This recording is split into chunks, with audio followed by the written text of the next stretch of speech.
Exactly. Now you have special computing as well. So it's so confusing. Meta now calls it MR, which encompasses in their mind MR and VR. And Google went with XR. I hope they have a meeting and just get together and agree on a term and we can all just run with it.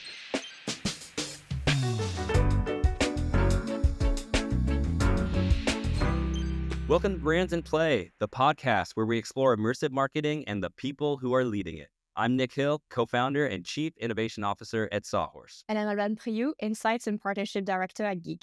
This week on the show, we focus on virtual reality, and we sit down with Arturo Perez, CEO of the immersive studio Kluge, and explore how marketers should be thinking about the VR space. But first, we talk about Pokemon. We also talk about how to reach Gen A. And finally, we look at the direction that the UGC gaming space is moving in. And what's funny is that you have now social media that are becoming games, and then games are becoming social media. And we talk about it in the last episode with Manon, but this is a huge shift for marketers because they are now adapting their social media strategy into this new virtual environment. So you can really think about your own page on Instagram to now being your own world on Meta Horizon, or your influencer marketing to being now an integration with an existing experience inside those platforms, or paid media to being now immersive ads. Totally. And there's just more and more VR experiences and more augmented reality experiences that are coming online. And all of these are deeply immersive. And it's really opportunities for brands to leverage those technologies and those platforms to go deeper and connect with audiences in more meaningful ways. Yeah, absolutely. Let's get into it. Let's go. Albane, it's episode 3. Episode 3. How you doing, Nick? How was your week? I'm feeling great. I'm just excited to wrap up this week. What did you get into this week? One key highlight of my week was the recent episode podcast of Stephen Bartlett with Mr. Beast. If you haven't seen it, I would really recommend it. Really interesting to see his thought process and like how he approaches creating content, his businesses, like a really, really cool episode. I was not a fan. Like I didn't subscribe to his channel before. Now I am. So would heavily recommend it. What did you get up to? I went to a generative AI in advertising conference that was put on here in LA from Think LA. It was cool because I met Eric Shamlin, who's the CEO of Secret Level. They're the studio that made Coca-Cola, the Gen AI Christmas commercial. I love that you're going to like so many of these AI conferences. I don't get to go when I'm in London. So it's really interesting to see like how AI is going to essentially impact the way that we create content. I don't want to rumble too much on the intro because I know we can talk a lot. So shall we just go to the news? Let's go to the news. So my first story for the news is MLB and Pokemon Go. I do have to write MLB just because I got my sports mixed up in the last episode. So this is the baseball league, I guess. Yes, Major League Baseball. That's it. Thank you, Nick. Anyway, I think I'm always really excited when I see brands partnering with Pokemon Go because they are one of those few games that really can have an impact on direct footfall. If you're not familiar with the game, I think you've been living under a rock. But anyway, I will explain it. This is essentially a Pokemon IP game where wherever you walk and the world, I guess, is your map in the game, and you're able to collect different Pokemon. There's different spots where you can do battles as well with other people. So the core of the partnership here was every time that you were going to one of the stadium, there will be exclusive content as well as exclusive raid that you could do with people in the stadium as well. So it's adding another layer of entertainment while you're watching the game. I don't know about baseball, so maybe it is a bit like American football where there's a lot of commercial break, and therefore this is why you need to play on your game. The one thing I really like about that activation is the geo and the geography related issue with this, because it's driving people into the stadiums. And that's the whole point. Exactly. I love when brands leverage like the geo technology, especially with augmented reality, and really for like driving traffic to physical locations. I think there's a lot that we're going to see more of that in the coming years. And I'm surprised that more games, like even like Roblox and others, are not doing this more leverage because everything is turning to mobile. So I think there is a possibility now to do that more. But definitely Pokemon Go is one that's really harnessing like direct footfall to an area. So my story is from Business of Fashion. And it's basically, there's an article talking about how video games are the real gateway to Gen Alpha. And it's talking about how brands are eyeing Gen Alpha and how they should focus less on TikTok and more on video games where their audience is spending way more time. Yeah, I mean, I always love those kind of articles because I think it does, I guess, reaffirm what we both, I think, believe and know from like a data perspective as well. I think it's quite interesting, and it maybe goes back a bit to what we were talking about, like in the last episode, where I think these brands are already thinking maybe less in terms of conversion, but probably more into like brand marketing and entertainment already with those new audiences. 100%. And we talked also about how there's such a social element to these games where it's not just gaming, it's also socializing. So the article talks about that. But one thing I found fascinating was how young people like Gen A, sometimes they're discovering these brands for the first time within the games. Absolutely. I think we spoke about this on the first episode, actually, about how these platforms are, starting to have in real life commerce within them. And I think this is like the very start of people discovering essentially product within these environments and being able to purchase them in like right here when they are inside an experience inside those platforms. Yeah, I think we're going to see more of that. That's the trend that we're moving into. 60% of Gen A kids who discover brands in games are more likely to buy from that brand. Yeah, really interesting. My next news is on GTA. I think we are all very excited about the release of GTA 6. And one of the rumors that was revealed by DigiDay this week was that they are currently in touch with creators from UGC platform like Fortnite and Roblox, which kind of hinting to the fact that they might have a similar model, I would say, maybe a UGC platform brought to you by GTA. And I think it's really interesting. Like we talked about it just before in the intro, but really interesting to see that legacy developers are more and more taking these initiatives as, letting the community create their own world and their own environments on the platform, and then just the one like hosting it. The only thing that I'm curious to see how they would do is that normally, like the same as social media, is either you have a platform like TikTok with a really strong engagement payout, but you also have brands that help essentially those creators to like make a living. And I'm interested to see how GTA feels about, how are they going to make this economically work, I guess, because we know that, GTA is not the most like keen on brands. It's actually like amazing satire of real life brands inside GTA. That's kind of like the art of the game. So I'm kind of wondering what that model is going to be like. If it is going to be pure UGC, what is going to be the creator economy around it, and would they allow brands in the future to be able to partner with their creator to have a healthy economy? Yeah, 100%. That's really interesting. And when you say like UGC, like what does that mean for people engaging in that? Obviously, I think first and foremost, it's developers or players of the game that want to build their own stuff. And then there's another side, which is like the business side and the marketing side, like brands wanting to come in. So they could just draw a line and really focus on the dev community and not really care about the brands. But if they want to make some of that money back, it's one of the biggest games. The budget was like insane on that game. If you want a creator economy that's healthy, you need at some point for them to make a revenue out of this, because otherwise, it's just a hobby. And I think developers at the end of the day want to make a living when they are in those platforms. And that's why Fortnite is so popular, or why Roblox is so popular. So I think if you are going to go the UGC route, I think it's inevitable for the developer at some point to have some form of economy for them. Unless it's just, like what they've done before, which is just having like an official, maybe like modding space. Just because they are talking to Roblox developer and Fortnite developer, I would assume that there are profiles that are also, they're essentially like it's their businesses. So they probably are looking at platforms that can help them like expand their business. So that might be wrong, but I'm just excited to see how they're going to play that balance, I guess. Yeah, and for any like really strong UGC community in general, there has to be a business model attached to it. So top creators are, making it worth their time. And hopefully it's more equitable to like smaller developers as well, so that they're actually, incentivized to take it seriously.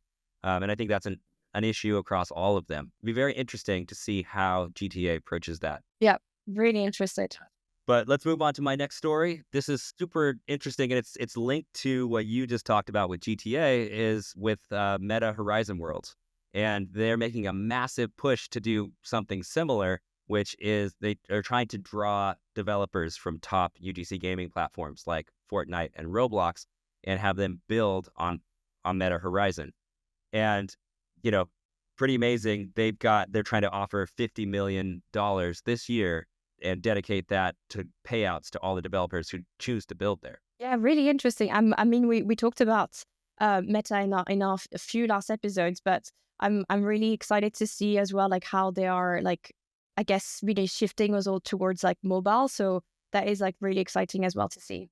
Yeah, they're taking a mobile first approach, which I think is important because virtual reality, as we know, it's amazingly immersive and the costs of the hardware have come down, but the adoption is not the same as like mobile. Like everyone has a mobile phone. So that barrier to entry of picking it up and jumping in is far different than the VR headset. And I think we'll talk about this a lot more in our interview. Exactly. And just in general, the tools are being improved. The community is growing, and I'm super bullish on the type of growth that we'll see this year on Horizon, because I know it's been kind of like slow. There's been a slower adoption there, but I think we're going to see it jumpstart. Okay, so we also now have an exciting new segment. Do you want to introduce like drum roll for the name? Because you came up with it, so I want to give you all the credit. Well, I don't know how good the name is, but I am excited about the segment, and it's called Real Time Review. Do you want to tell us about it? Yes. So I mean, actually, that was your played out, right? In the Fast episode, the fact that people are now playing the game. And actually, I think we are not doing that on the podcast. So I think we should, say what we preach and actually go inside those games and show you what they look like. Yes, Albane, it's not enough just to talk about the games. We have to jump in and play them ourselves. And this week, we're going to be playing the VR game Synth Riders on the MetaQuest. The game was built by Kluge Studios, and we're going to be testing out their latest collab with Barbie. Fantastic. I can't wait. Let's try. Let's go.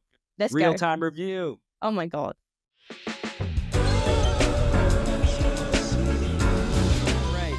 Real time review. We're here in Synth Riders. What do you think of this environment? I mean, it's absolutely gorgeous. I think I always forget how exciting it is actually to be in a VR space. So like, look around, like this is so cool. Yeah, so immersive. It's crazy. It's way more. It feels way bigger than most games that aren't in VR. Yeah. It's so cool. Yeah.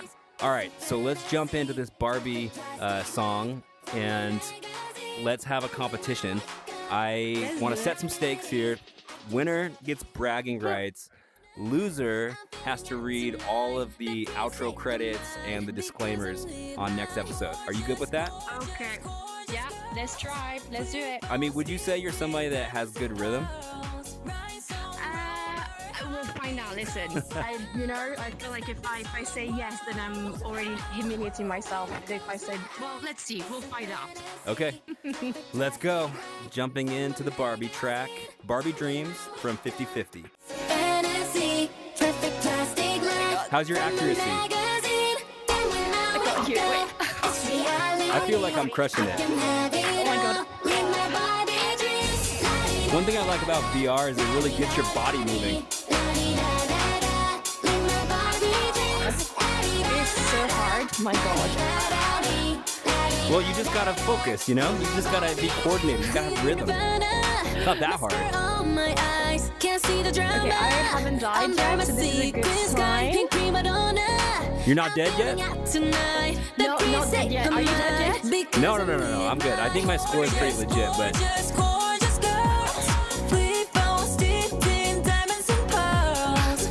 Oh my God, the footage are gonna look awful. I think how about this song though? Is this your jam? This song. You like the song? yeah, that's quite cool. Yeah. I mean, this is pretty seamless working the Barbie IP, this track in here.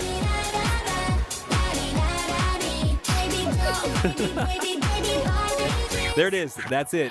Yay! Boom. How did you get 600?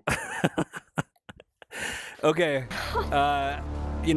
Okay, I wouldn't call that a close loser. game. That unfortunately is just what it is. Yeah. 709,000 for me, 368,000 for you. I would say you got crushed. So I'm the winner. That's dope. And this experience is fantastic, and a seamless integration with Barbie into Synth Riders.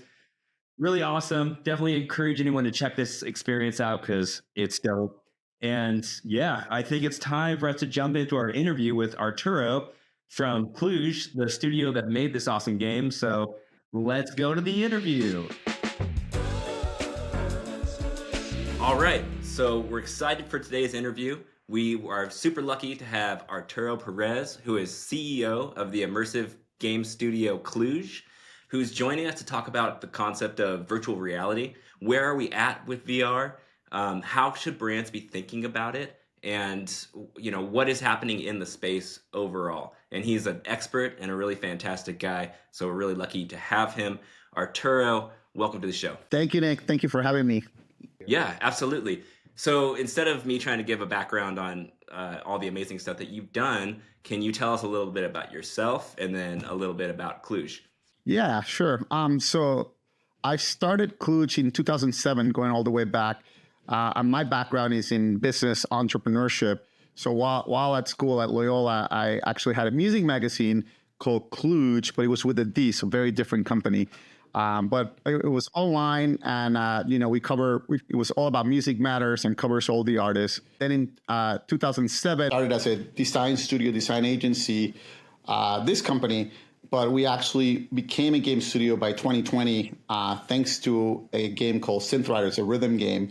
So it was fun to go back full circle to where my career started with Music Magazine, now connected to our flagship game being a music game.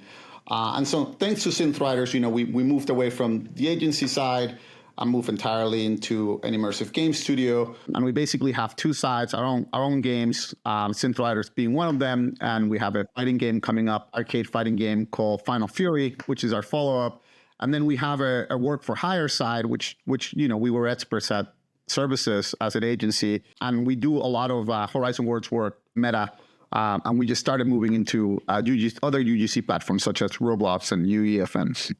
Super cool. I felt I'm gonna kick off with my first question. I think for people that don't really know, I think there's a lot of different, there's VRs, there's XR, there's AR, and all of the Rs.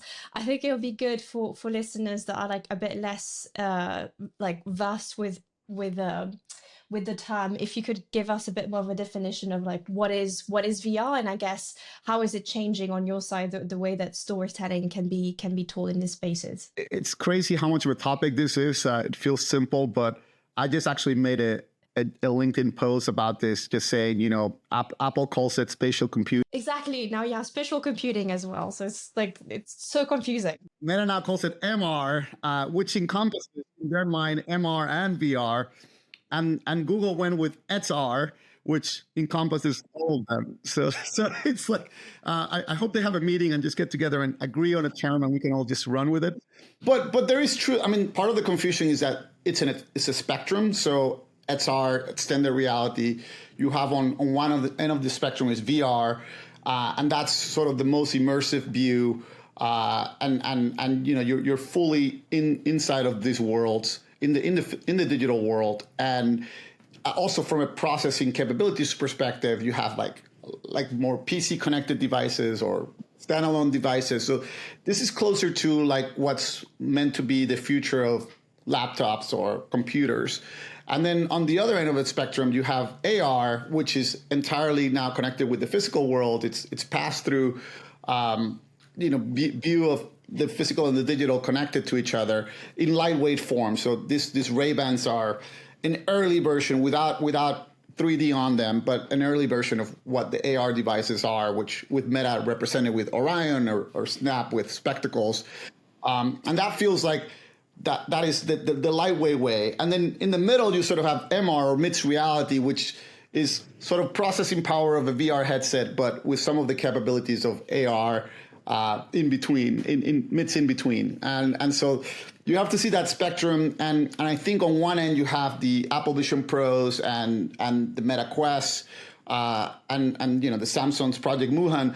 But on the other, you got the Orions, the Ray-Bans, and the Rumor glasses from Google and Apple and all these other players. So that's sort of the way it's evolving. I think there will be a lightweight factor from every major player in the space, and there will be a more heavy duty power device. As far as VR is concerned, ways that you can activate, you can create your own VR app or own VR game and have that distributed across different VR platforms.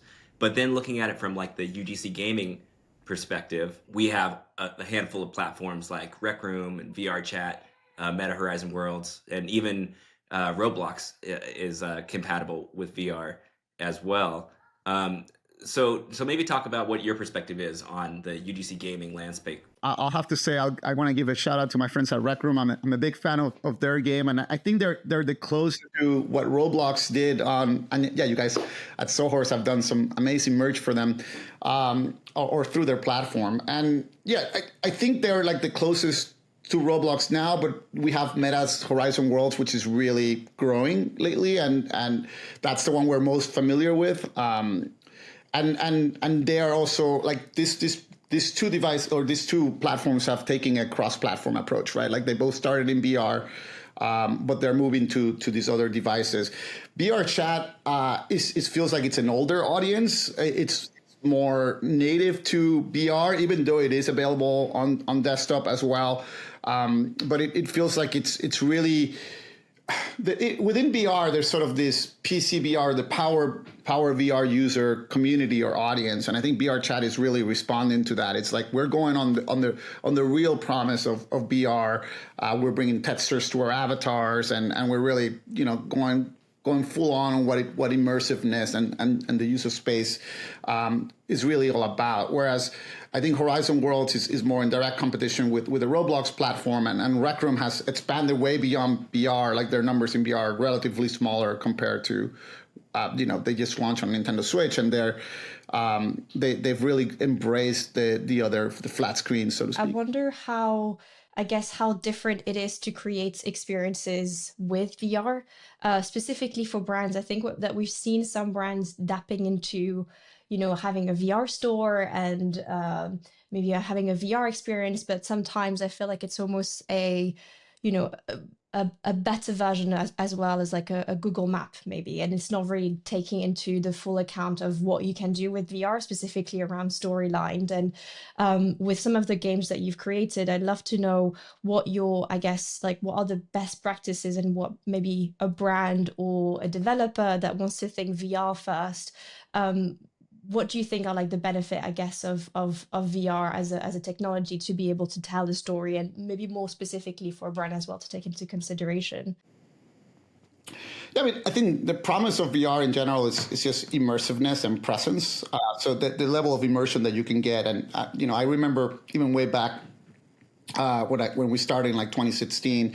Talking to a researcher, and she mentioned she'd done studies on education with VR, and the fact that 20% of respondents back then were learning the recall and power of having learning VR was 20% better than not non-VR. So I think because you have there's more presence, there's more immersion, the recall ability is just stronger, and the impact is stronger. So that's one huge thing, and like the things that you can think about in VR when you have either you think about it as a 360 canvas, but a lot of us it's more the 180.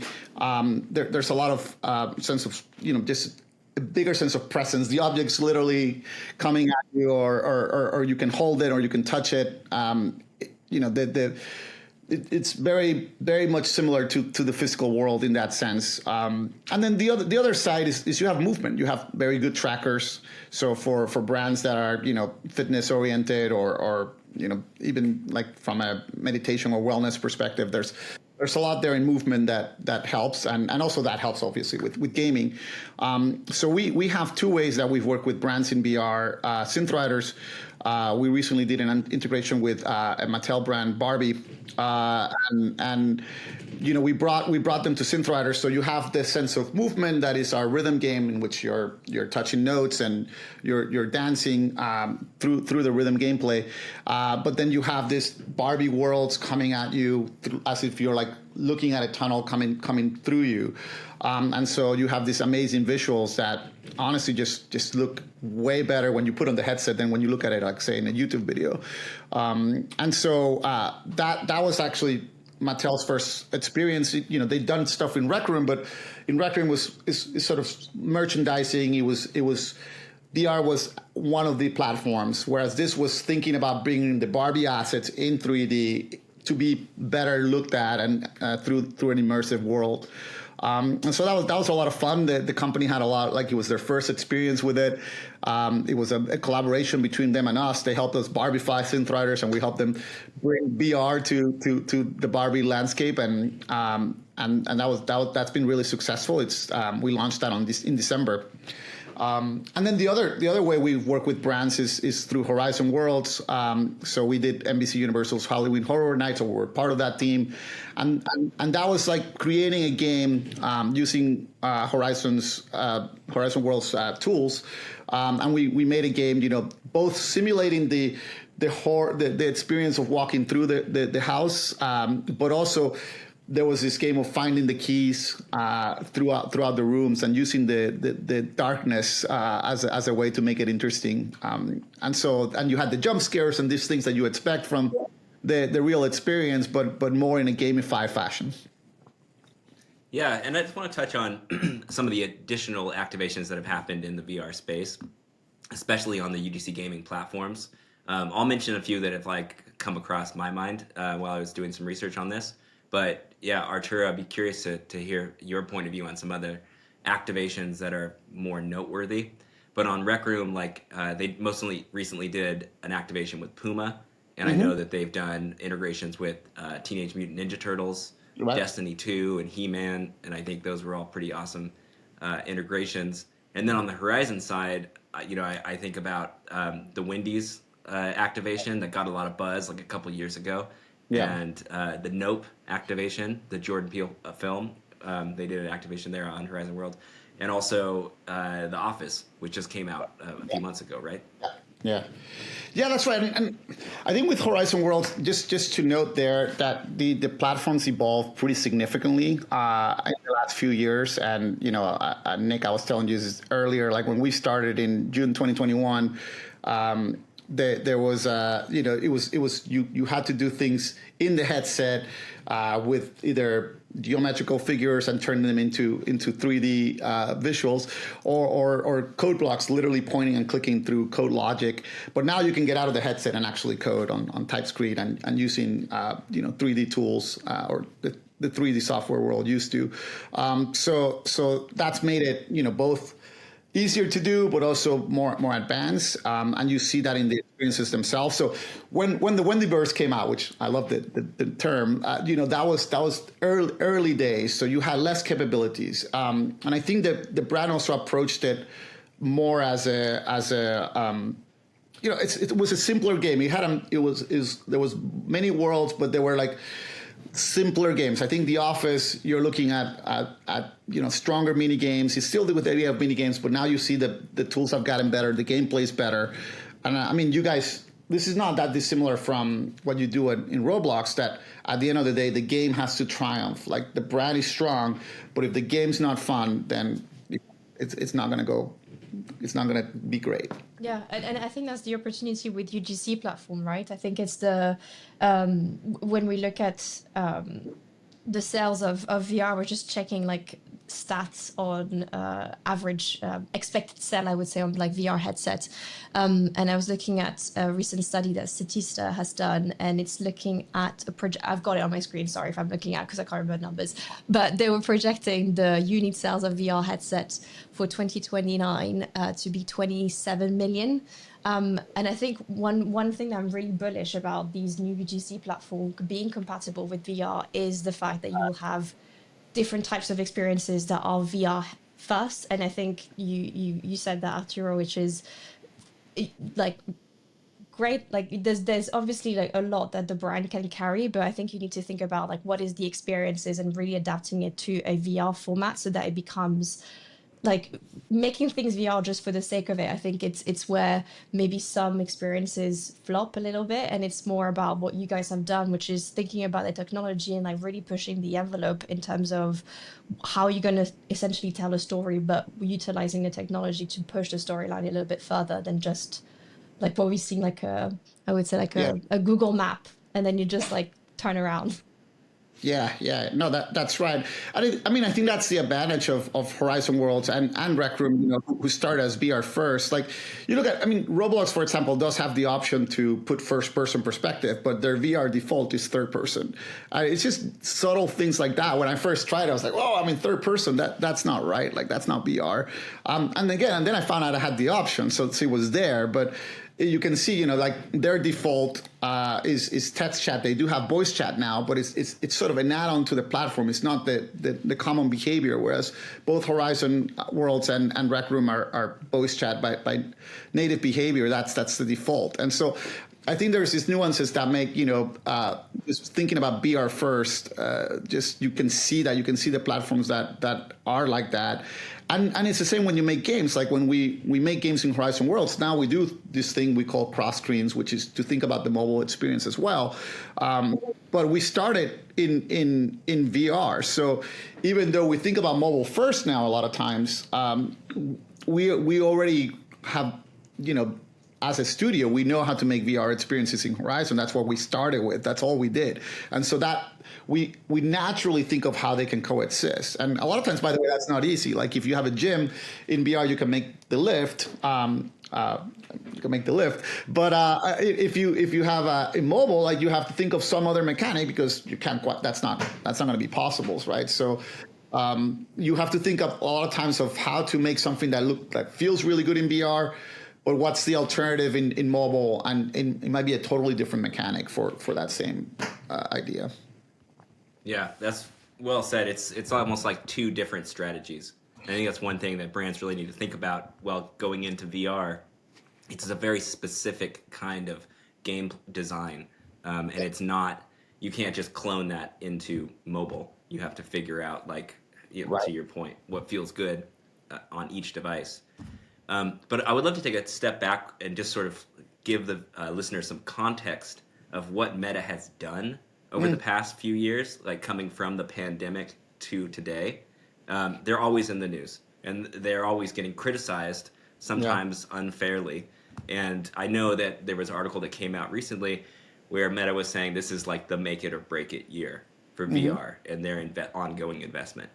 So I'm curious if you can maybe tell us a little history lesson of what Meta has done, what your take is, and where you think this is going.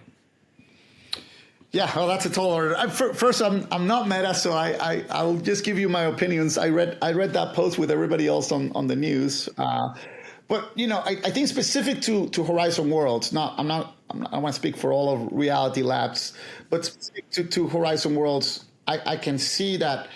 Again, when we started in 2021, the tools were rudimentary, and when we started making games, there were mini games, part of their onboarding tutorial, so to speak, and now we're making bigger games by large teams and multi-year games, and it's because the tools are there and the depth is there, and I can see that the tool set while still, they iterate amazingly fast. Meta is it's been very impressive when you think about where we started to where we are today and all the tools that we keep getting access to and all the things that are coming down the pipe. And so I think my interpretation of that is sort of, hey, the tools are strong enough. We've now have the mobile option. We're going to turn on those levers. Now, the Horizon Worlds is now frontline in the Meta Horizon store. So it's all set up to succeed. Now let's see if the content can bring in the users, and we're seeing that the Horizon Worlds now in the, I think, top 3, if not, certainly top 5, but I think it's number 3 in the most popular apps in the Quest, and it's going to keep growing as they keep turning on the mobile levers. If something Meta knows how to do is grow a platform, but I think that was part of it. They weren't this aggressive before because the tool set wasn't there. We saw that firsthand, and so it's been this iterative approach. I think now we have we have to make the game quality is there, and we're seeing it with the output. We're seeing it with the latest games that we're producing and that we've seen other of our peers produce. Yeah, and I just want to touch on another thing about Meta is I think everyone here, we're all bullish on this platform.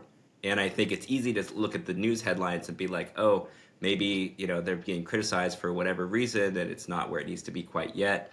But it's clear in my mind that they will be successful, at least it's my perspective. But Albane, I wanted to bring up that concept that you and the Geek team have about connecting social media with Horizon Worlds, right? I think on our side, we've always seen these virtual environment, I guess, as like an evolution of social media. And I think when it's less about games, and I think even if you take VR chat or Rec Room, the core is communication and socializing with your friends. And I think the opportunity and why I'm so bullish, and I think you just spot a thought after on what you were saying with Meta, is that like they really are touching upon all of the verticals, because they now have augmented reality with both of you wearing their glasses. They now also have VR, and we know that they have really amazing family platforms that like harness social media like Instagram, etc. So if you think about like all of these different touch points, I almost feel like the Quest is, the desktop where you have it at home. So you'd be able to like engage with a brand. Then you're on your way, I don't know, to work or like commuting, and you engage with the brand or the storyline, still the same storyline, but maybe it's on your phone or maybe it's in your glasses. And I think, Arturo, like maybe you flagged a challenge that I didn't think about. It's more about the interoperability, like, is that the right word? Interoperability of the storyline. Because as you mentioned, I think creating in VR is very different to creating inside like a UGC 3D platform or 2D. Like the thing that's going to make or break maybe Meta is like the ability to very easily essentially follow a user journey from like the VR to the glasses to your phone. And if they've managed to do that, then essentially you can be part of like a consumer's journey throughout, which I think is like really interesting. But you did touch upon a point that I didn't really think about, which is like telling a story, and how when you create a game, it's very different story than when you're doing VR. So I think it's also that balance. But what are your, like, I guess, current strategy at the moment when you have to translate one story, but into like two different media almost? Interoperability and this sort of cross-platform storytelling, I think, is fascinating, because that's the opportunity with Meta. Is like you could really be on every single platform. At the same time, you got to recognize that not every sort of game or experience you create should do that, right? So, for example, for us, Synth Riders absolutely does that. We already envision a version of our rhythm game in which works in AR. You have to think about lower processing. The visuals are not as rich. The gameplay will be slightly more limited. You will have less range of motion. The trackers will not be as robust as with controllers, but it's doable. And so we're already thinking, what does that look like? That's actively in the works right now. You can also bring Synth Riders, a version of it, or at least, let's say, an advertisement of it to Horizon Worlds, right? And so you can have that linked to the Quest store. And so then you can play it in VR, you can play it in AR, you can play it in Horizon Worlds, same game, different experiences. You can take that further and try to bring it to other UGC platforms, right? So I think that's how you have to approach this. Is like, what now with a brand, you don't necessarily like that's a game, right? With a brand, they can look at more like, how do we integrate with games in different platforms and translate the brand to those different the games that are better suited for that platform. Because again, not every game will be suited to every platform. So there's sort of two ways to do it. It's either you do it by integration to other games, or you do it through a game that actually encompasses all of the different ways. And I guess you can also do it through making different games, but there's trade-offs here in budgets and et cetera. Yeah, of course. Yeah. I think it's finding like that one story. Like I think the core message, whether it's a brand or it's a game, is like, what is the emotion, I guess, that you want your users to feel when they are engaging with your IP, and it's like translating that throughout. But yeah, I think that's one thought that I didn't think about, but they really do have the potential. It come to me because I was seeing both of you with the Meta glasses, and I was like, they can really essentially they provide a massive ecosystem, and I think it's like the opportunity of like connecting all of these ecosystems together. Yeah, it's definitely a long strategy that you can feel. Yeah.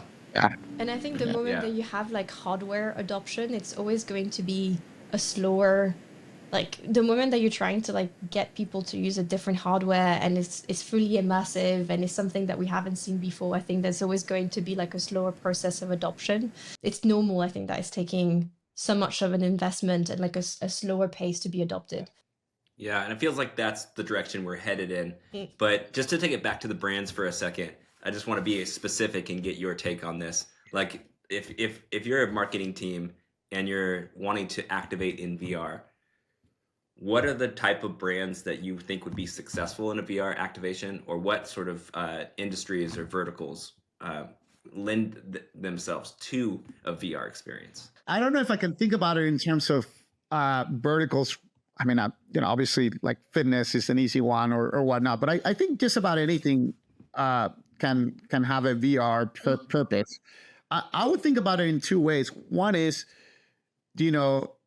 the way that you think about gaming in general with brand integration. So, like, do I want to have like a Roblox or Horizon Worlds experience, and think of the VR factor, and I would think of the VR factor as one where it's like you might have less users but more recall, more engagement, more immersion, more impact, and doing something for that purpose. The second one would be, can I integrate with a game? And then I would look at the Quest store and look at all the games and literally hit them up.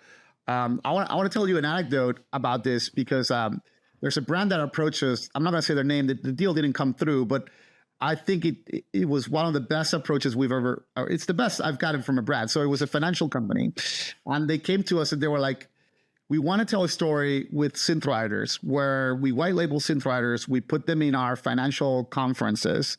And do an actual activation. We'll make the hardware and we'll do an activation in the conference. Then at first I'm like, you're out of your mind. This is agency thinking. What are you talking about? But the more they talked about it, the more like, you understand our game, and that is possible. We have these things called experiences, which are kind of music videos that come through, and they wanted to use our game's sort of sense of pace to tell stories of financial transactions slowing down and speeding up. And so we realized if we made a custom song and we made audio voiceovers, we could actually tell their story and have people feel the gameplay and feel the freneticism of the game when the transactions are fast, and feel the slowdown when they're not. And it could all work. And I mean, I thought the idea was brilliant. I see fun. Yeah, it was great. It was. It's too bad with it. I think it would have been very successful.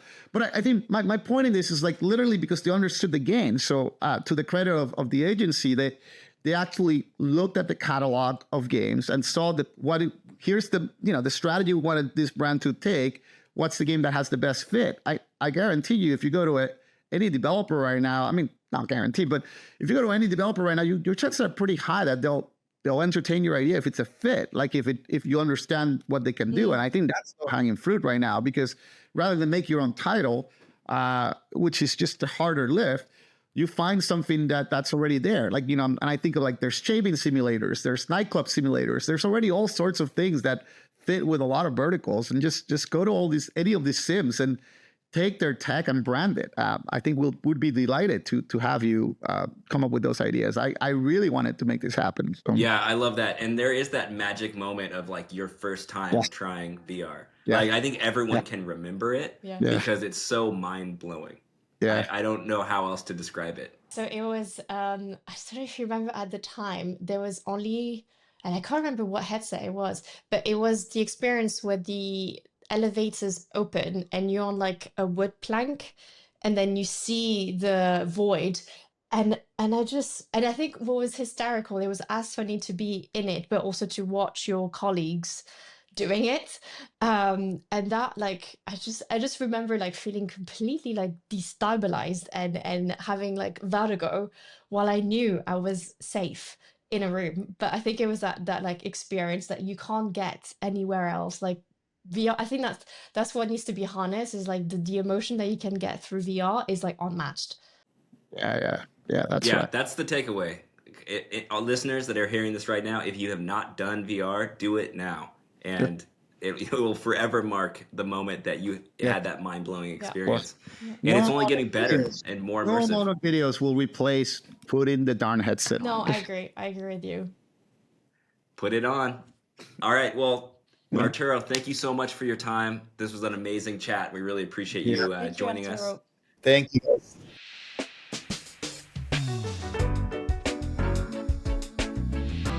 That was such an interesting interview, Nick. I'm so glad that Arturo could join us this week. I think if I was just to say like one takeaway from this is really how the storyline and I think the immersion that you can have inside those environments is a lot more deep than even what you can get inside like video games and for sure like 2D content.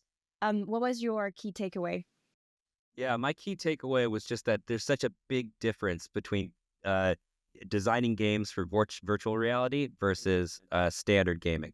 And I feel like you can't easily port one to the other. It's a different design thinking. And I think a lot of studios who are building need to be kind of like splitting their mind in that way. And we'll see a lot more of that in the coming days. Yeah, I agree. And let's see also if Meta can like help, I think, developers being able to like transfer one to the other. I think this is where like the interoperability of the ecosystem is going to really come to life. Okay, it's our next session. What's played out? I'd never actually introduced that section, but I feel quite confident now about it. What's played out for you? What's played out this week? I'll go first. For me, this comes from the LinkedIn world. It gets played out when studios will do a post about a specific game and they'll do like a review of the game or experience. They'll talk about all the reasons why it's successful. They'll talk about how the brand really understands the space and had all this success. And at the end of the post, they'll say, are you a brand looking to activate in this space? You should talk to us because we're the experts in it. Meanwhile, they don't studio that made it in any way, shape, or form.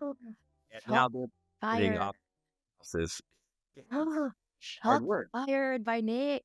Oh, Shots that's a good definitely fired. Now, at the same time, I got to give credit to a lot of the studios and agencies who do credit the developer and do the same thing. So I just think it's shady when you totally try to not credit. It's like, let's all support each other and credit and give credit where it's due. Yeah. That's my played out. Well, shot fired from Nick today. Mine, so I think it's a bit of like a typical maybe one, but I would say mine is the word metaverse. I know we actually had it on our script before, but I just really don't like the word. And I think we should really move away from it because I feel like it has that connotation as well to Web3. And I think like people just get really confused and like some people think it's like the future of the internet. And I think there's just like so much confusion around the world. The word, sorry. So I think, yeah, that is mine. It's people that still talk about a metaverse or the metaverse. And I'm really sad to say that it does not exist. It's not one platforms and they're just, UGC social platforms like we talked about today. Yeah, it's UGC gaming. You can't use the word metaverse anymore. It's played out. Although I have a soft spot in my heart for it coming from Snow Crash. I love the concept. I love the word. I think the word will have a resurgence, but right now, kind of off limits. I guess that's just the way it is. Yeah, that's played out. So played out. So we got to wrap it up. This is the end of the episode. Thanks for listening, everybody. As far as next week, I'm not going to tell you what's happening, but we have some awesome stuff in store, so you'll have to tune in to find out. Thanks to Arturo from Kluge for coming on the show this week. I want to thanks again the listener for tuning in today, and please subscribe, leave a review, and join the conversation on #BrandsInPlay. And that was Brands in Play. Thank you for joining the podcast where we explore immersive marketing and the people who are leading it. Co-hosted by Nic Hill and Albane Prioux, produced by myself, Edward Regu, creative direction by Javed Kazmi, and audio engineering by Somran Kio. Be sure to join us right here every week for brand new episodes. The views, thoughts, and opinions expressed in this podcast are solely those of the host and guests and do not necessarily reflect the views, policies, or positions of host employers. The information shared during this podcast is based on personal experience and publicly available information and is intended for informational purposes only. Any references to specific platforms, companies, or partnerships are made in a personal capacity and do not imply endorsement, partnership, or official association with any organization mentioned.